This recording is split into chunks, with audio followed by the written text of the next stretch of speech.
A partir de agora, na Rádio da Família. Abre, Senhor, os meus olhos com o seu poder. Caminhando com Jesus. Acredite, se Deus é por nós, quem será contra nós?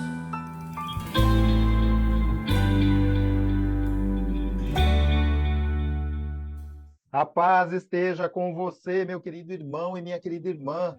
Seja louvado nosso Senhor Jesus Cristo, para sempre seja louvado. Vamos caminhar com Jesus em nome do Pai, do Filho e do Espírito Santo. Amém. Inspirai, ó Senhor, as nossas ações e ajudai-nos a realizá-las, para que em vós comece e para vós termine tudo aquilo que fizermos. Por Cristo, Senhor nosso. Amém. Santíssima Virgem Maria, Mãe de Deus, rogai por nós. Castíssimo São José, patrono da Igreja, rogai por nós. Conscientemente ou inconscientemente, o orgulho é o pecado que nós mais cometemos. Vamos aprender com o Padre Léo. Os dois demônios que tentam atingir todo o nosso ser, a partir da nossa dimensão espiritual, chamam-se vaidade e orgulho. Esse é o pior de todos. Qual é a diferença de vaidade e de orgulho? Parece que não tem diferença nenhuma. Tem. Vaidade é quando eu acho que eu já cresci tanto, até nas qualidades espirituais, que agora eu não preciso de mais ninguém. Pela vaidade, o demônio coloca dentro de nós um espírito que faz a gente achar que a gente é melhor do que os outros. E pelo orgulho, o demônio coloca em nós um espírito que faz a gente pensar que a gente não precisa mais de Deus. Olha que coisa medonha. Então a vaidade está relacionada ao meu relacionamento, e aqui eu repito, não por erro não, mas de fato para que fique bem firme, relacionada ao relacionamento, quer dizer, é na íntima comunhão nossa com os outros. A vaidade me coloca acima dos outros. É quando eu começo a olhar mais para mim do que para os outros. E no orgulho, tem a ver com o meu relacionamento com Deus. É quando eu acho que eu sou melhor do que Deus. O que foi que o encardido prometeu para Eva lá no paraíso, caso ela comesse um pedaço daquela jaca? O que foi que ela prometeu? Jaca, foi eu que descobri que era jaca. Isso não está na Bíblia, mas depois de longos anos de estudo, eu descobri que a fruta do paraíso era a jaca, que é a única delas que, caindo na cabeça de Eva, poderia abrir-lhe a inteligência. Tinha que ser uma fruta muito grande para rachar no meio. O que foi que o encardido prometeu para Eva e para Adão, que está no plural? E sereis como deuses. Eu vou poder chamar Deus de colega. O orgulho faz com que a gente, pouco a pouco, despreze Deus. E aqui eu vou dizer uma coisa a vocês: consciente ou inconscientemente, é o pecado que nós mais cometemos. Quando eu só procuro Deus na hora da necessidade, eu estou cometendo o pecado do orgulho.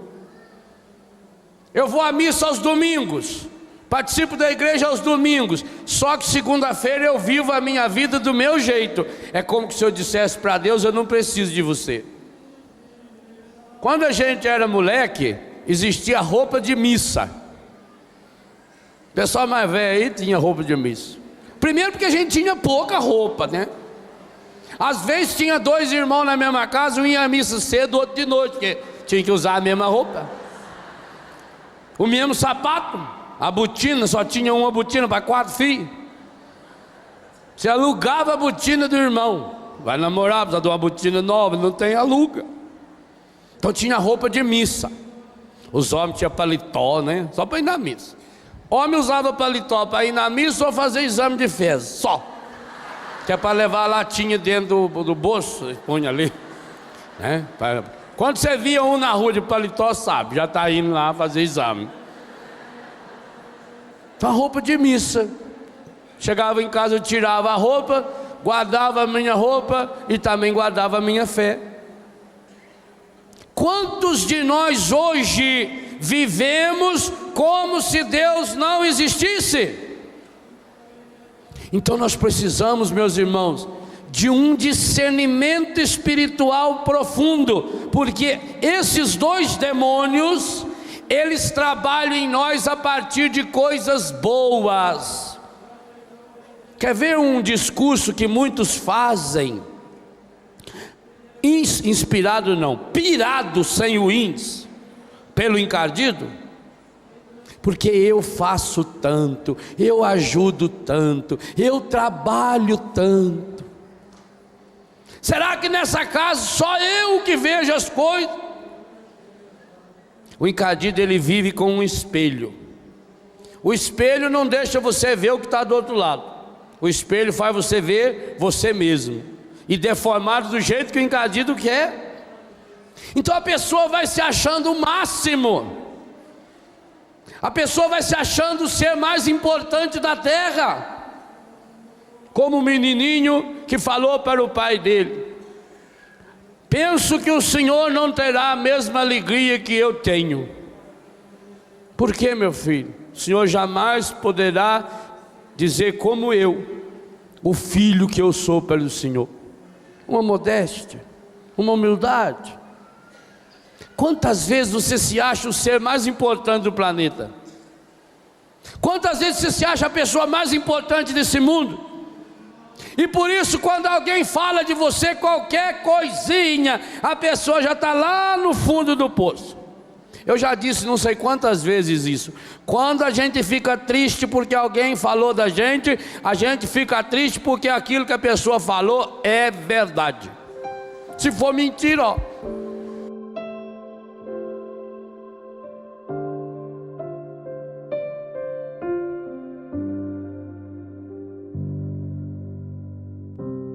Do desejo de ser amado,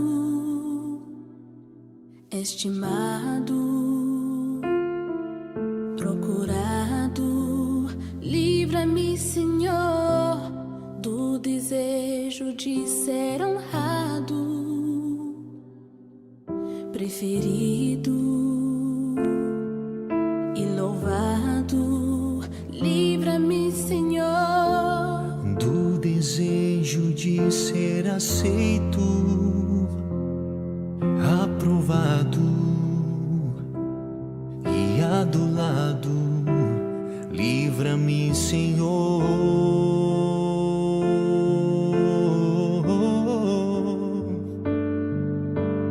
Troca o meu coração, orgulhoso e ferido, pelo teu coração, Jesus, manso e humilde, que diminua eu até desaparecer,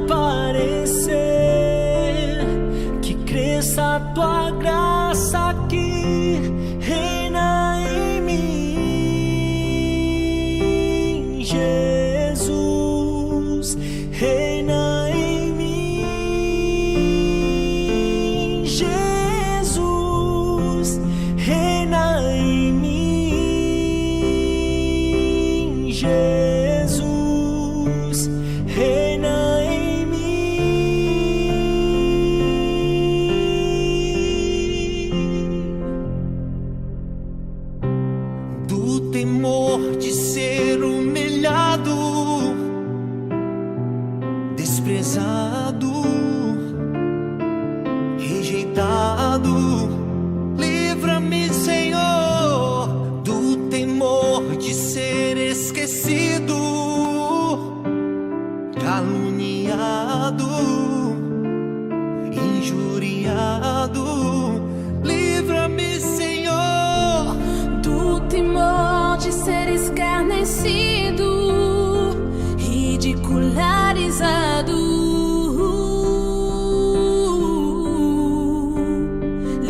livra-me, Senhor.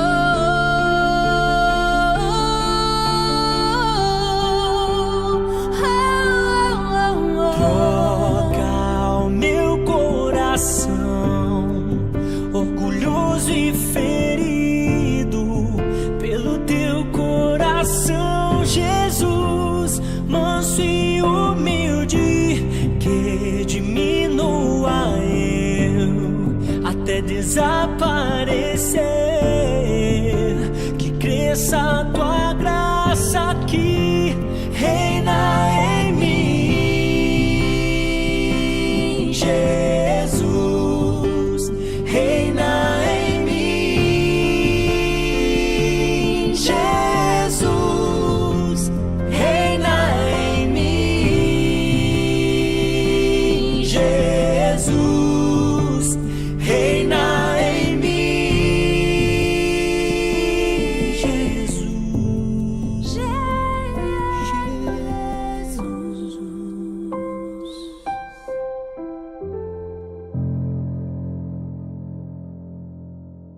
Caminhando com Jesus e o Evangelho do Dia. O Senhor esteja convosco, Ele está no meio de nós. Anúncio do Evangelho de Jesus Cristo segundo São Marcos. Glória a vós, Senhor. Naquele tempo, Jesus e seus discípulos chegaram à outra margem do mar, na região dos Garazenos. Logo que saiu da barca, um homem possuído por um espírito impuro, saindo de um cemitério, foi ao seu encontro. Esse homem morava no meio dos túmulos e ninguém conseguia amarrá-lo, nem mesmo concorrentes. Muitas vezes tinha sido amarrado com algemas e correntes, mas ele arrebentava as correntes e quebrava as algemas. E ninguém era capaz de dominá-lo. Dia e noite ele vagava entre os túmulos e pelos montes, gritando e ferindo-se com pedras. Vendo Jesus de longe, o endemoniado correu, caiu de joelhos diante dele e gritou bem alto: Que tens a ver comigo, Jesus, Filho do Deus Altíssimo? Eu te conjuro por Deus, não me atormentes. Com efeito, Jesus lhe dizia: Espírito impuro, sai desse homem. Então Jesus perguntou: Qual é o teu nome? O homem respondeu: Meu nome é Legião, porque somos muitos. E pedia com insistência para que Jesus não o expulsasse da região. Havia aí perto uma grande manada de porcos, pastando na montanha. O espírito impuro suplicou então: Manda-nos para os porcos, para que entremos neles. Jesus permitiu. Os espíritos impuros saíram do homem e entraram nos porcos. E toda a manada, mais ou menos uns 2.000 porcos, atirou-se monte abaixo para dentro do mar, onde se afogou. Os homens que guardavam os porcos saíram correndo e espalharam a notícia na cidade e nos campos. E as pessoas foram ver o que havia acontecido. Elas foram até Jesus e viram o endemoniado sentado, vestido e no seu perfeito juízo, aquele mesmo que antes estava possuído pela legião, e ficaram com medo. Os que tinham presenciado o fato explicaram-lhes o que havia acontecido com o endemoniado e com os porcos. Então começaram a pedir que Jesus fosse embora da região deles. Enquanto Jesus entrava de novo na barca, o homem que tinha sido endemoniado pediu-lhe que o deixasse ficar com ele. Jesus, porém, não permitiu. Entretanto, lhe disse: Vai para casa, para junto dos teus, e anuncia-lhes tudo o que o Senhor, em sua misericórdia, fez por ti. Então o homem foi embora e começou a pregar na Decápole tudo o que Jesus tinha feito por ele. E todos ficavam admirados. Palavra da salvação. Glória ao Senhor.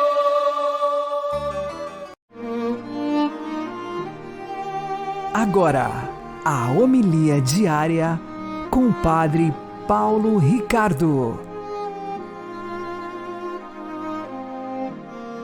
Meus queridos irmãos e irmãs, no Evangelho de hoje, Jesus expulsa do endemoniado da Decápole uma legião de demônios. O Evangelho é bastante pitoresco, um diálogo entre Jesus e o endemoniado, e depois os demônios pedem permissão para se jogar junto com a vara de porcos no mar. O que é que nós podemos aprender desse Evangelho?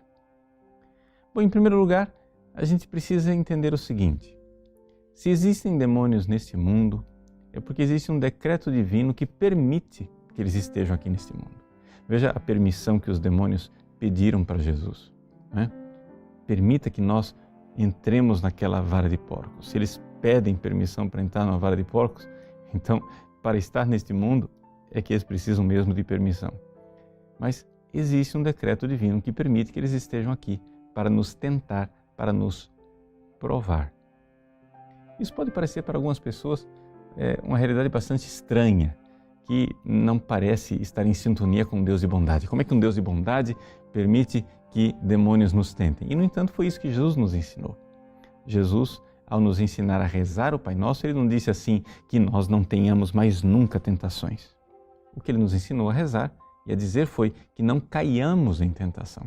Isso quer dizer que os demônios estarão aqui nesse mundo, eles irão nos tentar, eles irão nos colocar à prova. E isto por um decreto divino, por uma bondade divina. Claro, porque nós sabemos perfeitamente que Deus quer que surja em nós o amor, a confiança, a fé.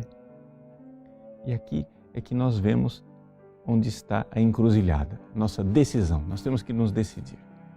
No Evangelho de hoje, o endemoniado, uma vez liberto, ele aceita Jesus como seu Salvador, ele tem fé, ele pede para seguir Jesus e, no entanto, Jesus o envia como evangelizador. Ou seja, ele deve evangelizar. A palavra que é usada ali no Evangelho é de ser o anunciador, o mensageiro, de ser o anjo. É essa a ideia que está por trás do grego. Que coisa interessante, curiosa, maravilhosa. Um homem que estava antes possuído por uma legião é transformado em anjo, ou seja, em mensageiro, em anunciador da boa nova. E é isso que Deus quer fazer conosco, não é? Se você viveu grandes tentações, provações e pecados, nunca pense que você desceu fundo demais para ser resgatado. Porque aquele homem que tinha uma legião de demônios tornou-se evangelizador, tornou-se um anjo anunciador do Cristo. E, no entanto, pessoas que pareciam pessoas de bem, negociantes de ali, daquela região, que tinham as suas varas de porcos, aquelas pessoas que tiveram uma ocasião de ver as maravilhas de Deus, de ver o Cristo que libertava aquele homem dos grilhões demoníacos, aquelas pessoas rejeitam Jesus. Depois que Jesus expulsa os demônios daquele pobre homem, as pessoas expulsam Jesus da sua região. E aqui é então que nós vemos, não é, onde é que está a verdade daquilo que são as provações, as tentações, as possessões demoníacas. Deus quer que nós façamos uma opção. Deus quer que nós realmente, diante das tentações, lutemos por Ele. Por quê? Porque a gente mostra o amor quando a gente luta por algo. Se você não luta por nada, é porque você não ama nada. Se você não realmente se entrega nesta peregrinação terrena em uma verdadeira provação e luta, é porque você não quer amar a Deus, você não quer fazer a sua opção. No entanto, está aí, no Evangelho de hoje, a encruzilhada. Escolha ser um homem que, liberto de uma legião de demônios, se torna um anjo, ou ser uma distinta sociedade de negócios, mas que não quer ser perturbada por Jesus, quer continuar na sua paz, enriquecendo e negociando, porque afinal o que tens conosco, Jesus de Nazaré. Deus abençoe você. Em nome do Pai, do Filho e do Espírito Santo. Amém.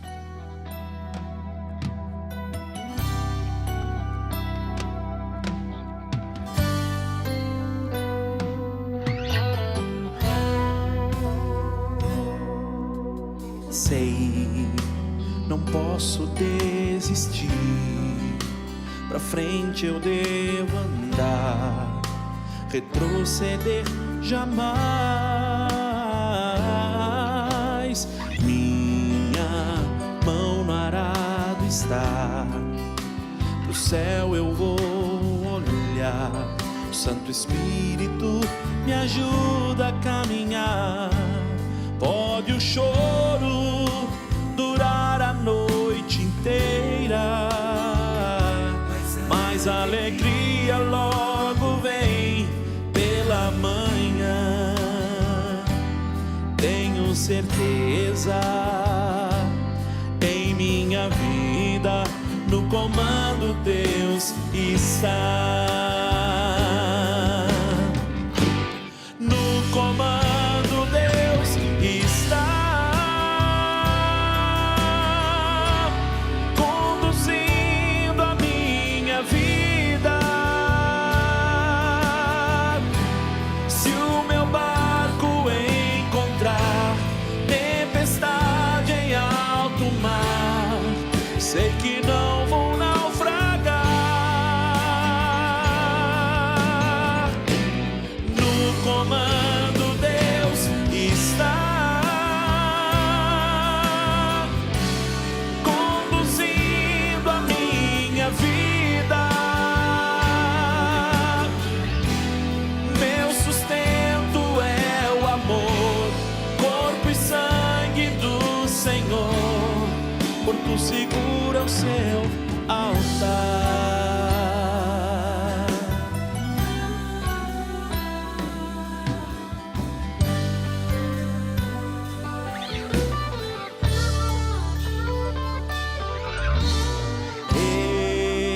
Eu não vou parar, vou continuar. Em teu nome eu seguirei, em teu nome avançarei. No comando Deus está, conduzindo a minha vida. Se o meu barco encontrar tempestade em alto mar, sei que não vou naufragar. No comando Deus está, conduzindo a minha vida. Meu sustento é o amor, corpo e sangue do Senhor. Porto seguro é o seu altar.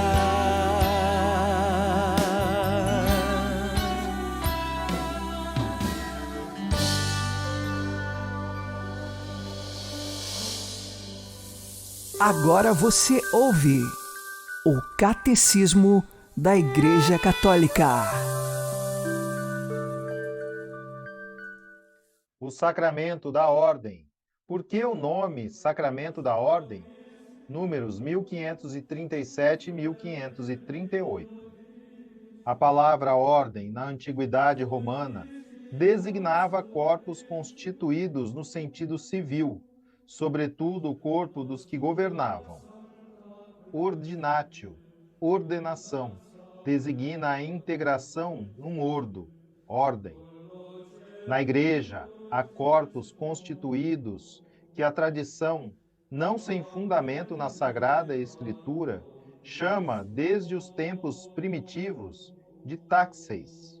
Em grego, pronuncia taxeis. de ordines em latim. Por exemplo, a liturgia fala do ordo episcoporum, ordem dos bispos, do ordo presbiterorum, ordem dos presbíteros, do ordo diaconorum, ordem dos diáconos. Outros grupos recebem também este nome de ordo: os catecúmenos, as virgens, os esposos, as viúvas, etc. A integração de um desses corpos da Igreja era feita por um rito chamado ordinatio, ato religioso e litúrgico que consistia numa consagração, numa bênção ou num sacramento. Hoje, a palavra ordinatio é reservada ao ato sacramental que integra na ordem dos bispos, presbíteros e diáconos e que transcende uma simples eleição, designação, delegação ou instituição pela comunidade, pois confere um dom do Espírito Santo que permite exercer um poder sagrado, que só pode vir do próprio Cristo, por meio de sua Igreja. A ordenação também é chamada consecratio, por ser um pôr à parte, uma investidura pelo próprio Cristo para a sua Igreja. A imposição das mãos do bispo com a oração consecratória constitui o sinal visível desta consagração.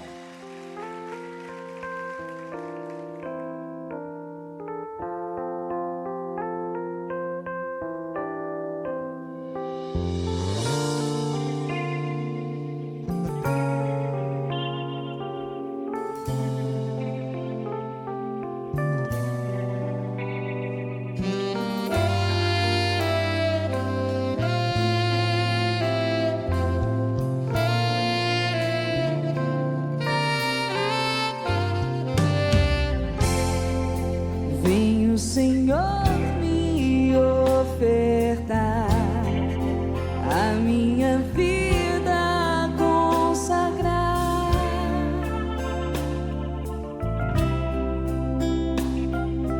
Quero renovar o meu sim, que tua vontade se faça em mim.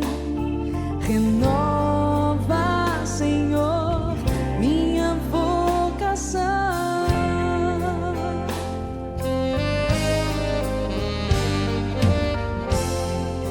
Vem o Senhor me ofertar a minha vida consagrar.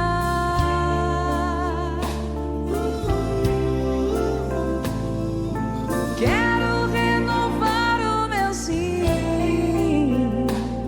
que tua vontade se faça em mim. Renova, Senhor, minha vocação.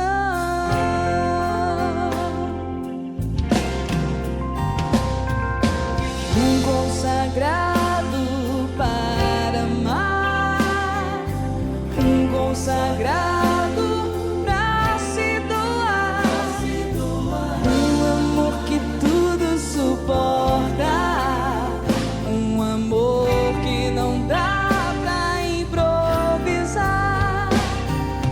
Um consagrado para amar, um consagrado pra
Santo do Dia, com o Padre Alex Nogueira. Em 29 de janeiro, a Igreja comemora São Pedro Nolasco. Este que é um santo francês. Ele nasceu no ano de 1190. E desde pequeno, Deus lhe deu uma capacidade de se importar com as pessoas mais pobres, de ter uma compaixão para com aqueles que sofriam e que pouco tinham. Este tipo de compaixão era fora do comum para as crianças de seu tempo. Desde pequeno, ele dava esmola a todos os pobres que via e pedia que os seus pais o fizessem da mesma forma. Mais tarde, quando ele começou a ser educado, mesmo quando ele ia até os momentos onde tinha as aulas, quando retornava já não tinha mais nada consigo, porque doava tudo para aqueles que precisavam. Aos 15 anos, São Pedro Nolasco perdeu seu pai, ele faleceu e então a sua mãe queria que São Pedro fizesse um casamento para constituir família e assim poder levar adiante os bens da sua própria família. São Pedro Nolasco já havia feito um voto de castidade e não iria se casar. Ele queria dedicar a sua vida para o próximo. E assim ele começou a perceber que havia muitos cristãos que eram presos pelos muçulmanos. Alguns deles se tornavam escravos dos muçulmanos. E com medo de que esses cristãos se perdessem na fé e negassem a Cristo, ele começou a empregar todo o dinheiro que tinha para resgatar esses cristãos que estavam presos por muçulmanos. E ali nós começamos a ver o nascimento de uma possível ordem religiosa de resgate dos cristãos. Eram muitos os cristãos que eram levados como escravos pelos muçulmanos. Numa ocasião, a Virgem Maria apareceu a São Pedro Nolasco e pediu que ele fundasse uma ordem religiosa. Impressionado com o tamanho fato que lhe aconteceu, ele foi conversar na época com São Raimundo de Penhaforte. E São Raimundo de Penhaforte, analisando todo o contexto, de fato percebeu que aquilo era algo divino que tinha acontecido com São Pedro Nolasco. E escreveu para ele toda a regra da ordem que seria chamada a Ordem de Nossa Senhora das Mercês, a Ordem dos Mercedários. Qual era o objetivo desta ordem fundada? Exatamente resgatar todos os cristãos que estavam escravos. E isto empreendendo recursos financeiros, algumas vezes até mesmo entregando outras pessoas no lugar para que depois essas também fossem resgatadas financeiramente. E automaticamente, ao salvar a vida daquele cristão, também salvar-lhe a fé. A Ordem de Nossa Senhora do Carmo teve as suas constituições aprovadas no ano de 1235. São Pedro Nolasco ele passou por algumas provações antes da aprovação final, mas até que chegou o tempo em que tudo ficou consolidado. E ele dizia, vamos confiar em Deus. Deus sabe o tempo, Deus sabe a sua hora. E sempre louvava a Deus por tudo o que lhe acontecia. Confiantemente, filialmente, entregava a sua vida nas mãos de Deus. De São Pedro Nolasco, nós aprendemos que na vida cristã, só se é verdadeiro cristão quando se tem compaixão do sofrimento da pessoa do próximo. Desde criança, a sua compaixão para com os pobres, para com aqueles que não tinham nada. Depois continuou amando os pobres, mas também aqueles que se tornavam prisioneiros e escravos. Eis aqui que São Pedro Nolasco via Cristo na pessoa do pobre, do prisioneiro e daquele que se tornava escravo. E dava a sua vida e tudo o que tinha para resgatar estes. É fato que ele perdeu toda a fortuna que tinha, empregando em favor dos pobres e do resgate dos prisioneiros cristãos.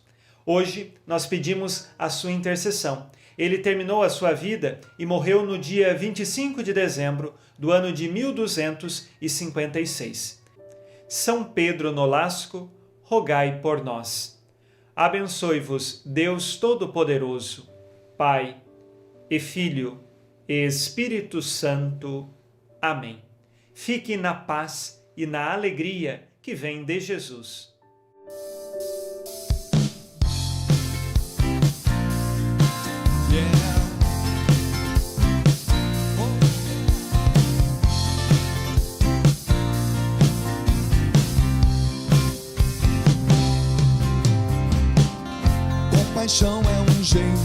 profundo de amar, penetrando a dor que não deixa gritar.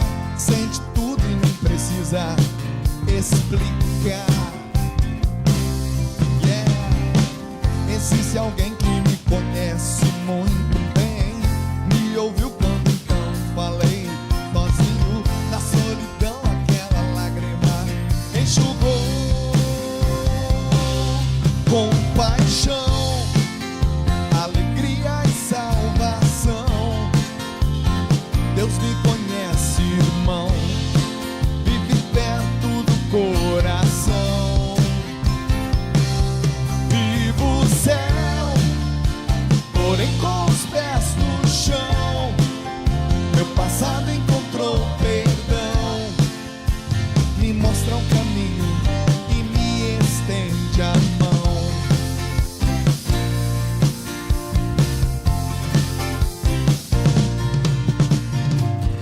Compaixão é um jeito profundo de amar, penetrando a dor e não deixa gritar.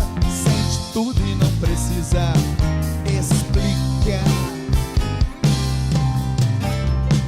Existe alguém que me conhece muito bem, me ouviu quando então falei sozinho.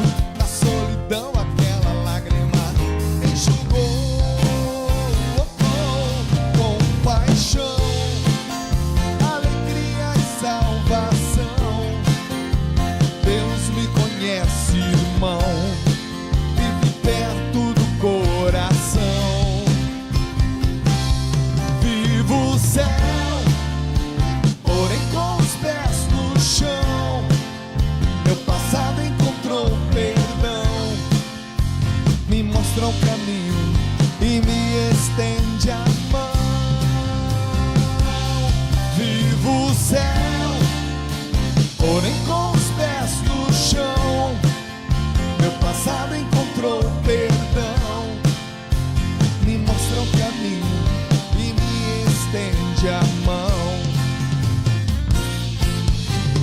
Me dá o direito de sofrer e calar, soube me esperar quando eu não queria chegar. Soube interpretar quando eu não sabia o que falar. Reinaldo.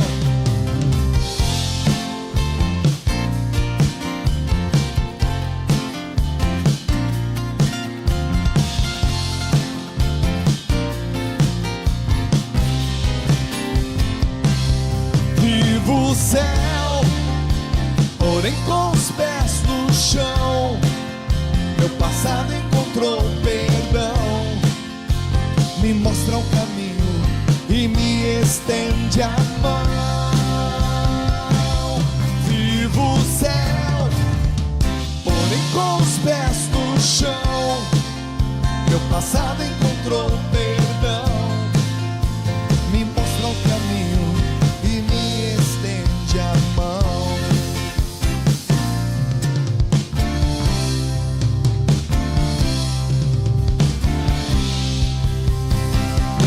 Compaixão.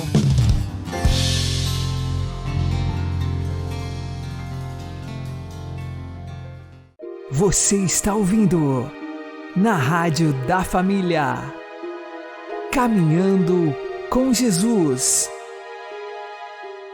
Se Deus está irado contra qualquer pecador e Maria toma à sua conta protegê-lo, ela detém o filho para que não o castigue e salva-o. Ninguém há mais apto do que ela para suspender a espada da divina justiça, para que não descarregue o golpe sobre os pecadores. Ó pecador, não percas a confiança, mas recorre a Maria em todas as necessidades. Chama-a em teu socorro, pois a encontrarás sempre pronta para te valer, porque é vontade de Deus que ela nos valha em todos os nossos apuros. Tem esta mãe de misericórdia muito vivo desejo de salvar os pobres pecadores. Por isso, vai pessoalmente em busca deles para os ajudar e sabe como reconciliá-los com Deus se a ela recorrem. Rogai por nós, Santa Mãe de Deus, para que sejamos dignos das promessas de Cristo. Amém. O Senhor nos abençoe, nos livre de todo mal e nos conduza à vida eterna. Amém. E que Maria e José nos conduzam pelas mãos para que continuemos caminhando com Jesus.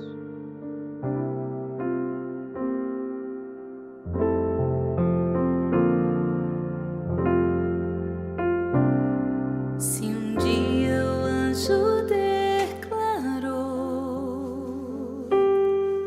que tu eras cheia de Deus, agora